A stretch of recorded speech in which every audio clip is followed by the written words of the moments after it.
கடவுளோட வார்த்தைக்கு அடிமையாயிருந்தா எந்த மனுஷனும் உங்களை அடிமைப்படுத்த முடியாது. நிச்சயமா சொல்றேன், உங்க சுதந்திரம் இல்லை, சுதந்திரமா வாழல. அதற்கு எல்லாமே காரணம் கடவுளை ஒதுக்க ஆரம்பிக்கிறீங்க. கடவுள்கிட்ட நெருங்கும் போது மோசமான மனநிலையில இருக்கிற எந்த மனுஷனும் உங்ககிட்ட நெருங்கவே முடியாது. நாம சில மனுஷங்களோட காலடியில் விழுந்து கிடக்கிறோம். எங்க இருந்தா மதிப்பு இருக்குதோ அங்க நீங்க இருந்தாதான் மதிப்பு. அப்போ எல்லா விஷயமும் உங்களுக்கு இப்போ வரைக்கும் கிடைக்கல அப்படின்னா உங்களுக்கு உள்ள ஒரு சக்தி இருக்கு. அந்த சக்தி சொல்றதை கேட்காம உலகம் சொல்லக்கூடிய வழியில இப்பையும் நீங்க நடந்துகிட்டு இருந்தா கடவுள் பொறுப்பா இருக்க மாட்டார். ஸோ நிச்சயமா ஒரு வாய்ப்பு இருக்கு. இந்த ருத்ரதாண்டவ பயிற்சியில் நீங்க இருக்கீங்கன்றதை மறக்காதீங்க. முதல்ல குல தெய்வத்தை கொண்டு வந்தாரு, அடுத்தது பிரார்த்தனையை பலமாக்குனாரு. இது மாதிரி ஒவ்வொரு விஷயங்களும் இனி சூடு பிடிக்க போகுது. ஆனா நீங்க என்ன பண்ணணும்? அதற்கு தகுந்த மனநிலையை உருவாக்குங்க. உருவாக்கும் போது வாழ்க்கையில வெல்வதற்கு உண்டான அத்தனை அடிப்படை தத்துவங்களும் இருக்கும். இப்ப இருக்கக்கூடிய ஒட்டுமொத்த தத்துவங்களையும் நீங்க கலைச்சி எறிங்க. இது நீங்களா உருவாக்குனது. இனி கடவுளால் உருவாக்கப்படக்கூடிய தத்துவங்கள் தான் உங்க வாழ்க்கையை வழி நடத்த போகுது.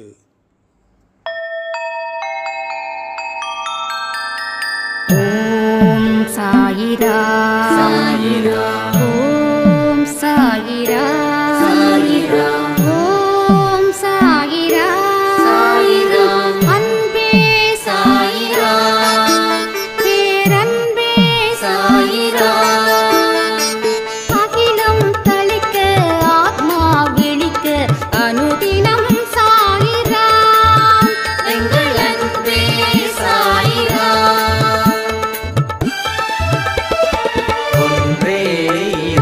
ஒன்றே பூமிக்கென்றும் சாயிரா, சரணம் சாயிரா, நன்றே செய்து வாழ்வோம், நாம் ஒன்றே செய்து வாழ்வோம், அன்பே சாயிரா.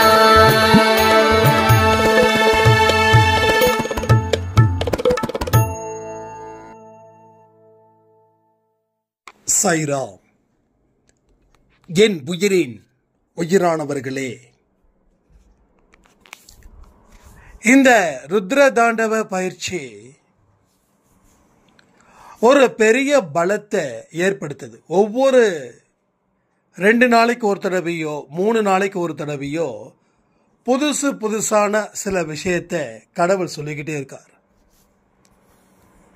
அதாவது இதுக்கு முன்னாடி இருந்த பயிற்சியை விட இது ரொம்ப வலிமையானதுன்னு நான் அந்த பயிற்சி ஆரம்பிக்கிறதுக்கு நாளே ஒரு ஆடியோ கொடுத்திருந்தேன்.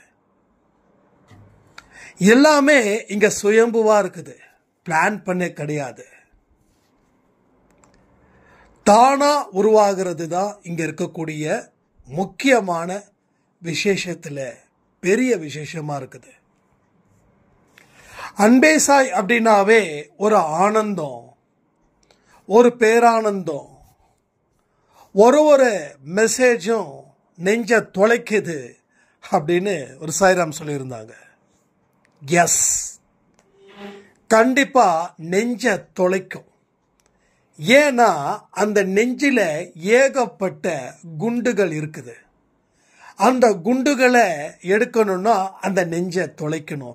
அப்பதான் அந்த குண்டை தூக்கி போட முடியும். அப்பதான் உயிர் வாழ முடியும். அப்ப இந்த பயிற்சியோட ஆரம்பத்தில் ரொம்ப கஷ்டம் அப்படின்னாங்க. அதுக்கப்புறம் நிறைய சாய்ராம் நேரத்தை மாத்தி கொடுங்க, என்னால முடியாது கதற ஆரம்பிச்சாங்க. 4 மணிக்கு எழுந்திருக்கிறது. அப்போ நியாயமான காரணம் இருந்துச்சுன்னா டெஃபினட்டா நம்ம சேஞ்ச் மாத்தி கொடுத்தோம். டைமிங்கை பொறுத்த வரைக்கும் அது இஷ்யூ இல்லை. அதுக்கப்புறம் இருக்கிற ஒரு பிளஸ் பாயிண்ட் என்ன தெரியுமா? குலதெய்வம் கூட வந்துடுச்சு. குலதெய்வம் கூட வந்துடுச்சு. குலதெய்வத்தோட கையை பிடிச்சிக்கிட்டு என்னோட கையை பிடிச்சிக்கிட்டு நட. உன்னோட குலதெய்வம் பல பல நூற்றாண்டுகளாகவே உன்னோட முன்னோர்கள் வணங்கிக்கிட்டு இருந்தாங்க. அந்த குலதெய்வத்துக்கு தேவையான மதிப்பும் மரியாதையும் செய்ய. அந்த குலதெய்வத்து மேலே அன்பு வையே. அதாவது குலதெய்வம் எதுவும் செய்யாதுன்னு சொல்லி பயந்து செய்யாத. இது என்னோட குலதெய்வம், எப்படி என்னுடைய சாயப்பான்னு சொல்லி ஒரு பெருமை கொள்கிறியோ அதே போல உன்னோட குல தெய்வத்தையும் பெருமை கொள்ளு. கடவுள் என்ன பண்றாரு, 2 கண்களை வச்சிருக்காரு. ஒரு கண்ணு சாயப்பா, இன்னொரு கண்ணு குலதெய்வம். அப்ப இந்த 2 தெய்வங்கள் தான் உங்க வாழ்க்கை மாத்த போகிறது. குருவா இருந்து போதனைகளை சொல்றவர் கடவுள் சாயப்பா. முன்னோர்கள் வழிபாட்ட அதில் இருக்கக்கூடிய அவங்களோட பிரார்த்தனைகள் எல்லாமே அடுத்த சந்ததிக்கு வரணும்னு அவங்க முழு ஈடுபாட்டோட அந்த குல தெய்வத்துக்கிட்ட போய் கை கட்டி கையை கூப்பி தலைக்கு மேலே கையை வச்சு வணங்கி ஆனந்தத்தோட பேரானந்தத்தோட கண்ணீரோட அவங்க குலதெய்வ வழிபாடு செஞ்சாங்களே, அது எல்லாமே வருகிற அத்தனை தலைமுறையையும் காப்பாற்றணுன்றதுக்காக. அந்த தலைமுறை தான் நீங்களும் நானும். அப்ப இனிமே ஒவ்வொரு மாசமும் ஏதாவது ஒரு நாள் உங்க குலதெய்வத்துக்கு நீங்க போய் சாமி கும்பிடணும். எப்பயும் சொல்றேன், உங்க குலதெய்வம் பல கிலோமீட்டர் தள்ளி இருக்கும், அதெல்லாம் போக வேண்டாம். உங்க ஊர்லயே அந்த குலதெய்வத்துடைய பெயர் கொண்ட சாமி இருக்கும், அந்த சாமியை வணங்கினா போதும். பயம் இல்லாம வணங்குங்க. ஒரு வெத்தலை பாக்க வச்சு சமர்ப்பித்தாலும் அதுவுமே கடவுள் ஏற்றுக்கும். ஒரு வாழைப்பழம் அதுவும் ஏற்றுக்கும். ஏன்னா நம்ம குலசாமி, நம்ம குலதெய்வம்.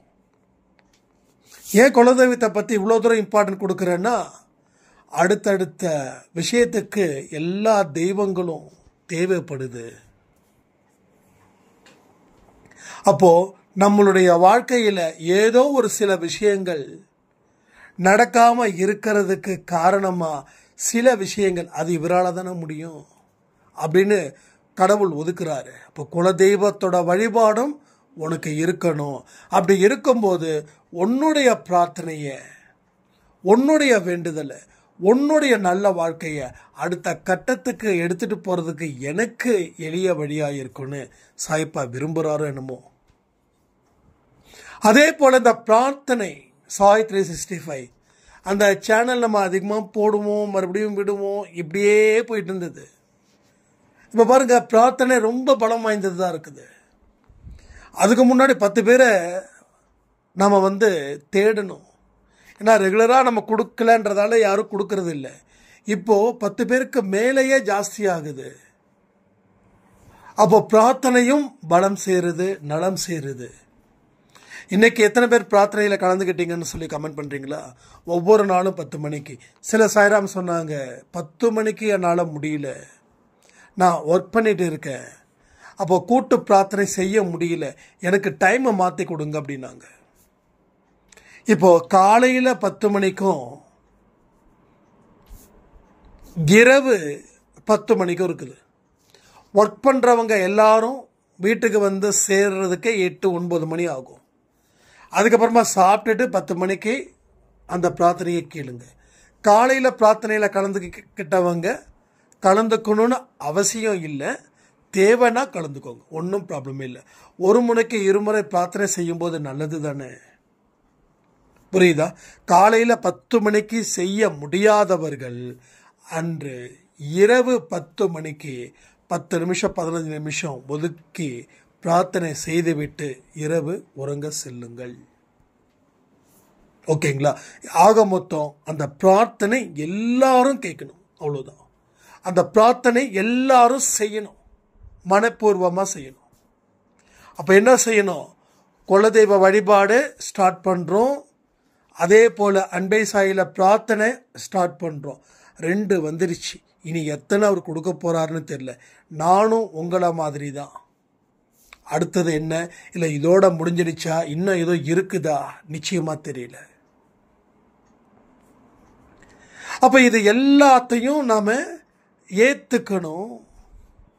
அதை மனப்பூர்வமா ஏத்துக்கணும். கடமைக்குன்னு ஏத்துக்க கூடாது, மனப்பூர்வமா. அப்படிதான் இங்க சக்சஸ் கொடுக்க முடியும். எதுவா இருக்கட்டும், ஒருத்தவங்களை நீங்க விரும்புறீங்கன்னா மனப்பூர்வமா விரும்புங்க. ஒரு செயலை செஞ்சா மனப்பூர்வமா செய்யுங்க. ஒருத்தவங்களை வாழ்த்தணும்னா மனப்பூர்வமா வாழ்த்துங்க, இல்லைன்னா வாழ்த்தாதீங்க. சீரியஸா ஒருத்தவங்க செய்யக்கூடிய செயலுக்கு வாழ்த்தணும்னா மனப்பூர்வமா வாழ்த்துங்க. இல்லை எனக்கு வாழ்த்த பிடிக்கல, பேருக்காக வாழ்த்திட்டு வந்தேன், வேண்டாம், இல்லைன்னா வாழ்த்தாதீங்க. நீங்க வாழ்த்துறதால அவங்க ஒன்றும் உயர போறது இல்லை. ஆனா மனப்பூர்வமா வாழ்த்தினா அவர்கள் உயர்வார்கள். புரியுதா உங்களுக்கு? அப்போ அன்பேசாய் குடும்பத்தில் இருக்கிற எல்லாரையுமே நீங்க வாழ்த்தணும். பிரார்த்தனையின் போது அன்பேசாய், எங்க அன்பேசாய் குடும்பத்தில் இருக்கிறவங்க எல்லோரும் ஆரோக்கியத்துடனும் நீண்ட ஆயுளுடனும் திருப்தியுடனும் வாழணும்னு சொல்லுங்க. ஏன்னா ஒரு நொடியிலையும் உங்க பிரார்த்தனைகள் ஒவ்வொரு மனுஷனுக்கு பலன் சேருது. புரியுதா உங்களுக்கு? பலன் சேருது. அப்ப நீங்க மனப்பூர்வமா செய்யக்கூடிய செயல்கள் மூலமாக தான் இங்க எல்லா விஷயங்களும் நடக்கும். ஸோ பிரார்த்தனை லேசானது கிடையாது. பிரார்த்தனையை நான் எங்க நம்பினேன்னா, நம்ம மகாத்மா காந்திஜி கிட்ட இருந்து தான் அந்த பிரார்த்தனையை நம்பினேன். என்னடா இவ்வளவு வலிமையா, இவ்வளவு வலிமையா, ஒரு நாட்டையே பிரிட்டிஷ்காரங்கிட்ட இருந்து காப்பாற்றி சுதந்திரம் அடைய வச்சாருன்னா அவரு கூட்டு பிரார்த்தனையின் மூலமாகவும் அந்த செயலை நிறைவேற்றினாரு. அதான் கூட்டு பிரார்த்தனை. கூட்டு பிரார்த்தனை உங்களுக்கு தெரியல. கிறிஸ்டியன்ல இருக்கிறவங்களுக்கு கூட்டு பிரார்த்தனைன்றது அவ்வளோ முக்கியம். கைகளை கோர்த்து பிரார்த்தனை பண்ணுவாங்க, கைகளை கோர்த்து. ஏன்னா நான் கொஞ்சம் வருஷமா இந்த சர்ச்சுக்கெல்லாம் போயிட்டு இருந்தேன். அப்போ அந்த சர்ச் ஃபாதர் என்கிட்ட சொல்லும்போது, கைகளை கோர்த்து பிரார்த்தனை பண்ணுங்க, ஒரே மனதோட பிரார்த்தனை பண்ணுங்க அப்படின்னு. அதே மாதிரி முஸ்லீம்ஸுமே 5 வேளை பிரார்த்தனை. என்ன மாதிரியான பிரார்த்தனைகள். ஆனால் எனக்கு கொஞ்சம் கஷ்டமாக தான் இருக்கு. ஹிந்துஸில் அந்த அளவுக்கு பிரார்த்தனைக்கு இம்பார்ட்டன்ட் கொடுக்கல. ஏன்னா ஹிந்துஸில் என்ன சொல்கிறாங்கன்னா, கடவுள் எங்கேயும் இருப்பார், எதிலும் இருப்பார்ன்றாங்க. அதனாலேயே கடவுளை நம்ம தேடலையோ என்னமோ தெரியல. ஒரு முஸ்லீம் பெரியவன், நான் ட்ரெயினில் வந்துக்கிட்டு இருக்கேன், தம்பி கொஞ்சம் கால் எடுக்கிறீங்களான்னாரு. என்னடா ஒன்றும் புரியலையேன்னு. எதுக்குங்க அப்படின்னு. தம்பி தொழுகிற நேரம்ப்பா. அவர் முகத்தில் அவ்வளோ சந்தோஷம். 70 வயசு இருக்குங்க. எவ்வளோ? 70 இயர்ஸ். ஆனால் இங்கே 40 வயசில் உட்கார முடியல, நிமிர முடியல. சாமியை கும்பிடணுன்னா அவ்வளோ டயர்டு. சாமியை வேற கும்பிடணுமா?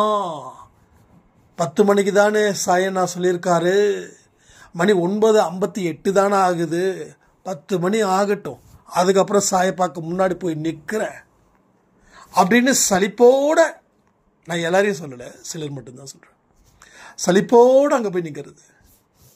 நீங்கள் பிரார்த்தனை பண்ணா என்ன, பண்ணாட்டி என்ன, நீங்கள் தெளிவாக இருக்கணும். 10 மணிக்கா, எஸ் 9:30 வந்துடும். மைண்டுக்கு ஃப்ரீ பண்ண, மைண்டை கிளியர் பண்ண. இப்போது ஒரு சிஎம் வரும்போதோ, இல்லை பிஎம் வரும்போதோ, இல்லை பிரசிடெண்ட் வரும்போதோ, அந்த ரோடில் ட்ராவல் பண்ணுறாங்கன்னா என்ன பண்ணுவாங்க? சைலண்ட் ஆக்குவாங்க. அந்த ரோடு எவ்வளோ பெரிய பரபரப்பான ரோடாக இருந்தாலும் சரி, அந்த ரோடு அவ்வளோ சைலண்டாக இருக்கும். எத்தனை பேர் பார்த்துருக்கீங்க அது மாதிரி? அதே போல் 9:30 மணி ஆச்சுனாவே நம்ம டிராஃபிக் போலீஸ் மாதிரி நம்முடைய எண்ணத்தை சரி பண்ணி 10 மணிக்கு அந்த பிரார்த்தனையில் போய் உட்காரணும். மனசை தயார் பண்ணிட்டு தான் அங்கே போய் உட்காரணும். எடுத்த உடனே கடன் நோ யூஸ். இதனால் உங்களுக்கு எந்த விதமான வினையும் இல்லை.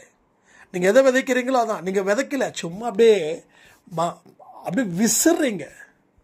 நீங்கள் விசிறது எங்கே தெரியுமா போச்சு? நிலத்துக்கு போல. எங்கே போச்சு?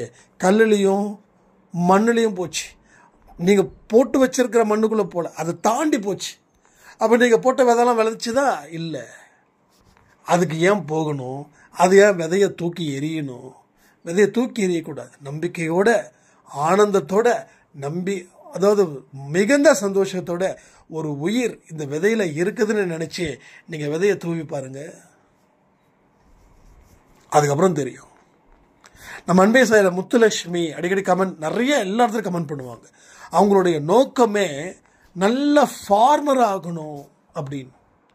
உண்மையிலே ரொம்ப சந்தோஷமா இருக்குது அவங்கள நினைக்கும் போது, ரொம்ப சந்தோஷமா இருக்குது. உண்மையிலே அவங்களுக்காக நம்ம எல்லாரும் பிரார்த்தனை பண்ணலாம். ஏன்னா ஃபார்மரை சும்மா நான் பஞ்செல்லாம் பேசல, எனக்கு ரொம்ப பிடிக்கும். நேச்சுரலா இயற்கையா அந்த மரம் செடி கொடி அது கூட வாழக்கூடிய வாழ்க்கையில் கிடைக்கக்கூடிய சந்தோஷம் வேற எதுலேயும் இல்லை. சிட்டி லைஃப் வேற வழி இல்லாமல் வாழ்ந்துட்டு இருக்கோம். அடுத்த ஜென்மத்திலையாவது நான் வேண்டிக்கிறேன், ஒரு நல்ல அழகான சூப்பரான பசுமையான கிராமத்தில் பிறக்கணும், இயற்கையோட ஒன்றி வாழணும் அப்படின்னு. ஸோ அவங்களுக்காக எல்லாரும் பிரார்த்தனை பண்ணுங்க, அவங்களோட எண்ணம் நிறைவேறணும் அப்படின்னு சொல்லி. அப்போ நம்மளுடைய பிரார்த்தனை சும்மா விதைய தூக்கி எறியக்கூடாது. ஏதோ கடமைக்குன்னு சொல்லிட்டு ஓகே அப்படி இருக்கக்கூடாது. அப்படி இருந்தால் மாற்றிக்கோங்க, தப்பு இல்லை. அடிக்கடி நம்ம நிறைய தப்பு செய்கிறோம், தெரிஞ்சும் பண்ணுறோம் தெரியாமலும் பண்ணுறோம். பட் திருத்திக்கலாம், அதனால் என்ன பிரச்சனை இருக்குது, திருத்திக்கலாம். நேற்று வரைக்கும் தப்புன்னு தெரிஞ்சிருச்சுல, அதுவே பெரிய சந்தோஷம். அது செய்யக்கூடாதுன்னு நினைக்கிறீங்க, அதே பெரிய விஷயம். அதை மறுபடியும் நல்லதாக முயற்சி பண்ணி செய்ய ஆரம்பிக்கிறீங்க, அதை விட பெரிய விஷயம். அதனால இது எல்லாத்தையும் சரி பண்ணுங்க. சரி பண்ணதான் நாம சரியாகும், நம்மளுடைய கர்மா சரியாகும். நமக்கு போறக்கூடிய வழிகளை ஏகப்பட்ட தடை முள்ளு அது இது எல்லாமே இருக்குது. எத்தனை நாள் எடுத்து போட்டு போறது. அப்போ போற வழியில இருக்கக்கூடிய அத்தனையையும் ஏதோ ஒரு சக்தி தயார் பண்றேன்னு சொல்லுது. அந்த சக்திக்கு கொஞ்சம் காது கொடுத்து கேட்கணும் தானே. இல்லைன்னா நாமளே ஒவ்வொரு இடத்துல போயிட்டு ஒரு 10 கிலோமீட்டர் தூரத்துக்கு போறோம்னு வச்சுக்கோங்களேன். 10 கிலோமீட்டர் தூரம்னா எவ்வளோ நேரத்தில் போக முடியும்? ஒரு மேக்ஸிமம் ஒரு 30 மினிட்ஸில் போயிடலாம் இல்லையா? நான் சொல்கிறது நடந்தோ இல்லை சும்மா ஒரு 10 கிலோமீட்டர் மேக்ஸிமம் 30 நிமிஷம். ஆனால் இந்த 10 கிலோமீட்டரை நீங்கள் 10 நாள் கடந்தால் என்ன ஆகும்? அப்படிதான் அது. கடவுள் சொல்லக்கூடிய விஷயத்தை கேட்டால் 10 கிலோமீட்டருக்கு நேச்சுரலாக ஒரு 30 நிமிஷத்தில் கடந்துடலாம். கடவுள் சொல்றதை கேட்கலன்னா 10 கிலோமீட்டரை 10 நாள் ஆனாலும் கடக்க முடியாது. அப்ப எவ்வளவு தடை, எவ்வளவு கஷ்டம் இருக்குதுன்னு பாருங்க. அப்ப அந்த பாதை எப்படி இருக்குன்னு பாருங்க. ஒரு அடி எடுத்து வச்சா ஒரு நாள் ஆகுது, அடுத்த அடி எடுத்து வச்சா அடிக்கே. அப்போ அந்த 10 கிலோமீட்டருக்கு எத்தனை அடி இருக்கும்? அதான் நான் சொன்னேன். 10 நாள் ஆனாலும் கடக்க முடியாதுன்னு தான் சொன்னேன். 10 நாளாக கடக்க முடியும்னு சொல்லு. 10 நாள் ஆனாலும் கடக்க முடியாது. அதனால இங்கே பல பேரோட வாழ்க்கையில் கடக்கவே முடியல. ஸோ கடக்க முயற்சி பண்ணுறேன், கடக்க முடியலன்னா எஸ், நீ ஏதோ ஒரு சக்தி உனக்குள்ளே இருக்கு, அந்த சக்தி சொல்கிறத நீ கேட்குறதே கிடையாது. அப்போ எப்படி கடக்க முடியும்? உன் வாழ்க்கையில் எல்லாம் வேணும்னு நினைக்கிற, ஆனால் செய்ய வேண்டியதை செய்யலையே. அப்போ செய்ய வேண்டியதை செஞ்சிருந்தா எல்லாமே நடந்திருக்குமே. இது கடவுளுடைய வார்த்தைகள். ஸோ கடவுளோட வார்த்தைகளுக்கு கீழ்ப்படுகிறதுல ஒரு பெரிய சந்தோஷம் இருக்குதுங்க, ஒரு மிகப்பெரிய சந்தோஷம் இருக்குது, ஒரு வரம். எஸ், கடவுள் வரம். கடவுள் சொல்லக்கூடிய வார்த்தைகளோ அடிமையாகணும். அந்த ஒவ்வொரு வார்த்தைகளுக்கும் அடிமை இருந்து பாருங்களேன், உங்களை எவனும் அடிமைப்படுத்த மாட்டான். கடவுளோட வார்த்தைக்கு அடிமை இல்லைன்னா எல்லாரும் உங்களை அடிமைப்படுத்துவாங்க. ஓப்பனாக சொல்லுங்களேன், ஒரு சுதந்திரமான வாழ்க்கையை உங்களால் வாழ முடியுதா? என்ன வாழ முடியுதா? அப்போ ஒவ்வொரு நொடி பொழுதும் கடவுளுக்கு அடிமையாக இருந்து பாருங்க, எந்த மனுஷனுக்கும் நீங்கள் அடிமையாக இருக்க மாட்டீங்க. கடவுளை ஏமாத்துறது, கடவுளோட வார்த்தைகளை கேட்காம இருக்கிறது, நாம இஷ்டப்படி செய்கிறது, மாய வலையில மாட்டிக்கிறதுனா நீங்கள் கண்டிப்பாக சரி ஒருத்தன் இல்லை, நீங்கள் சாகிற வரைக்கும் யாராவது அடிமைப்படுத்திக்கிட்டே தான் இருப்பாங்க. அப்போ உங்கள் வாழ்க்கையில் எழுச்சி வேணும், உங்களுக்குள்ள ஒரு அமைதி புரட்சி வேணும். இது எல்லாம் நடக்கணும்னா தெய்வத்தோட வார்த்தையை கேளு, கீழ்ப்படிய கற்றுக்கோ, தெய்வத்தோட வார்த்தைக்கு அடிமையாயிரு. எங்கே ஒரு சொற்பொழிவு இருக்குது அங்கே போய் நில்லு. வேலையை விட்டுட்டு இல்லை, வேலை இல்லைன்னா, இப்போ சொற்பொழிவு அங்கே தான் போய் கேட்கணும்லாம் இல்லை. யூடியூப்பில் திறந்தால் எத்தனையோ விதமான விஷயங்கள்லாம் இருக்குது. எல்லாத்தையும் கேளு. கேட்டால் மட்டும் போதுமா? முதல்ல கேளு, அப்புறம் செயல்படுத்தலாம். ஸோ இப்படி தான் நம்ம ஒவ்வொரு கட்டமாக உயரணும். இல்லைன்னு வச்சுக்கோங்களேன், நம்ம உயரவே முடியாது. நம்ம எங்கே இருக்கோமோ அங்கே தாங்க மதிப்பு. நம்ம எங்கே இருக்கிறோம்? கீழே இருக்கிறோம். எல்லாரும் கால் எந்த இடத்துல வச்சுருக்காங்களோ அந்த இடத்துல இருக்கிறோம். அப்போ மதிப்பாங்களா? சொல்லுங்கள், மதிப்பாங்களா? மதிக்க மாட்டாங்க. ஏன்னா உன் நிலை கண்டு தான் பிறர் உன்னை மதிக்கணுமா மதிக்கக்கூடாதான்னு முடிவு பண்ணுறாங்க. அப்போது உன்னோட நிலையை உயர்த்துறதுல உனக்கு என்ன சங்கடம்? என்ன சங்கடம்? எதனால் ஏற்படுது இந்த சங்கடம்? அப்போ உலகத்தின் வாழ்க்கையில் நீ செய்யக்கூடிய விஷயத்தை நீ ஏதோ அறிவுபூர்வமாக செய்யணும்னு நினைக்கிற, ஆனால் செய்ய முடியல. முதல்ல நீ எல்லாமே செய்யலாம், ஆனால் கடவுளுக்கு நல்ல குழந்தையாயிரு. கடவுளுக்கு தேவையானதை செய், கடவுள் சொல்வதை செய். கடவுளுக்கு தேவையானதையும் செய்ய, கடவுள் சொல்வதையும் மனப்பூர்வமாக செய். எல்லா பிரச்சனைகளும் முடிஞ்சிடும். சிம்பிள். அதாவது இந்த கனியை யார் எடுத்து கொடுக்குறாங்களோ அவங்க தான் அப்படின்னு சொல்லி சிவபெருமானும் பார்வதியும் சொல்லும்போது, முருகர் உலகத்தையே சுற்றிட்டு வருவார். ஆனால் விநாயகர் என்ன பண்ணுவார்? அப்பனும் அம்மாவும் தான் உலகம், நான் சுற்றிட்டு வந்துட்டேன், எங்கே அந்த கனி அப்படின்னு சொல்லி. அப்படி தான் நாம் அப்படி தான் நினைக்கிறோம். எல்லா பிரச்சனைகளுக்கும் ஒவ்வொரு ஊருக்காக போகிறோம், யாரோ என்னென்னமோ சொல்கிறதெல்லாம் கேட்குறோம், ட்ரை பண்ணுறோம். நடக்குதா? இல்லை. உனக்குள்ளே இருக்கக்கூடிய பிரச்சனையை தீர்ப்பதற்கு கடவுள் உனக்கு ஒரு வழியை காட்டுறாரு. கடவுள் சொல்லக்கூடிய வார்த்தைகளை நீ கவனி, கடவுள் சொல்வதை செய். வேற எதை பற்றியும் ஆர்கியூ பண்ணாத, காம்ப்ரமைஸ் ஆகாத. நீயா நில்லு, துணிஞ்சு நில்லு. நீ கடவுளோட வார்த்தை சொல்லும்போது துணிஞ்சு நிற்கும் போது உனக்குள்ள 1000 பலம். உனக்கு இருக்கிறது 2 கை இல்லை, 1000 கை. உனக்கு இருக்கிறது ஒரு முகம் இல்லை, 1000 முகம். அப்போ 1000 கை, 1000 முகம், 1000 காலுன்னா நீ எவ்வளோ பலசாலி. 1000 பலம் வாய்ந்த ஒரு மனுஷனா நீ மாறுவாய். உன்னை வீழ்த்த நினைக்க ஒருவனும் முடியாது, உன் பக்கத்தில் நிற்க கூட முடியாது. அதாவது உன்னை வீழ்த்தணும்னு நினைக்கிறவன் உன் பக்கத்தில் வரக்கூட முடியாது. இது என்னுடைய லைஃப்பில் நிறைய எக்ஸ்பீரியன்ஸ் நான் கேதர் பண்ணியிருக்கேன். நல்ல மனசு இருக்கிறவங்க என்கிட்ட நெருங்க முடியுது. கொஞ்சம் வேற மாதிரி நினைக்கிறவங்க என்கிட்ட நெருங்கவே முடியல. இதுக்கு நான் பொறுப்பு இல்லை, இது கடவுள் தான் பொறுப்பு. அப்போ நம்ம பலம் ஆன்மீக பலத்தில் இருக்கணும், உடல் பலத்தை தாண்டி ஆன்மீக பலத்தில் இருக்கணும். அந்த இடத்துல நீ நிற்க உன்னை வீழ்த்த ஒருவனும் முடியாது, உன்னை வீழ்த்தணும்னு நினச்சி பார்க்கவே முடியாது, உன் பக்கத்தில் நெருங்க கூட முடியாது, நெருங்க வாய்ப்பே இல்லை. நிறைய பேர் நான் அடித்து சொல்லணும், அன்பேசாய் குடும்பமாக இருக்கட்டும், இல்லை என்னோடய தனிப்பட்ட முறையில் இருக்கிறவங்களா இருக்கட்டும், இப்போ வரைக்கும் என்கிட்ட நெருங்க முடியல. அவங்க நெருங்க முயற்சி பண்ணுறாங்க, ஆனால் நெருங்க முடியல. இது உண்மை, இது 100% உண்மை, ட்ரூ வேர்ட்ஸ். இது எல்லாமே என்னங்க நீங்கள் அவ்வளோ பெரிய கெத்தா அதெல்லாம் இல்லை. என்ன நடக்குதோ அதை தான் சொல்கிறேன். நீங்கள் எப்படி எடுத்துக்கிட்டாலும் உண்மையை புரிஞ்சுக்கோங்க, அவ்வளோதான். எப்படி எடுத்தாலும் கவலையில் சொல்லிட முடியாது. ஏன்னா நீங்கள் என்னோட சொந்தம், என் உயிர், நான் அப்படி சொல்ல முடியாது. ஆனால் உண்மை அதுதான். நீ நல்ல மனசு வச்சா நீ என்கிட்ட நெருங்க முடியும்.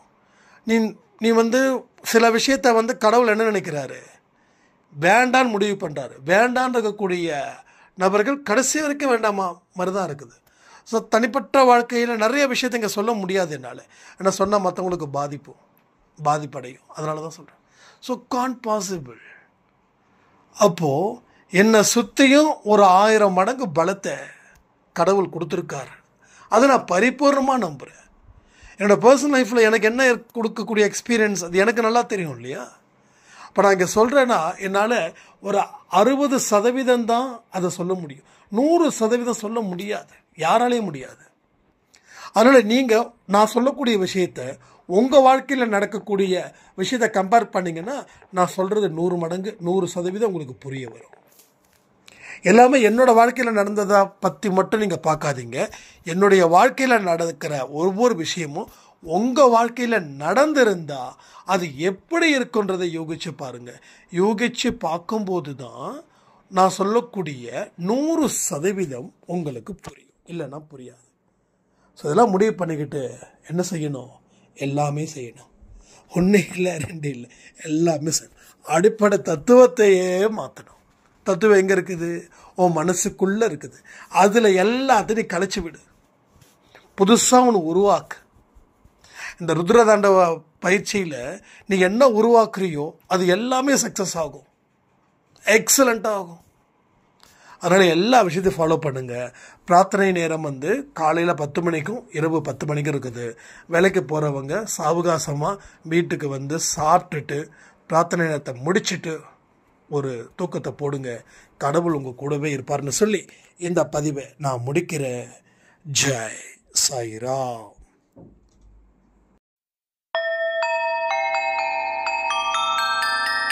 ஓம் சாயிராம்.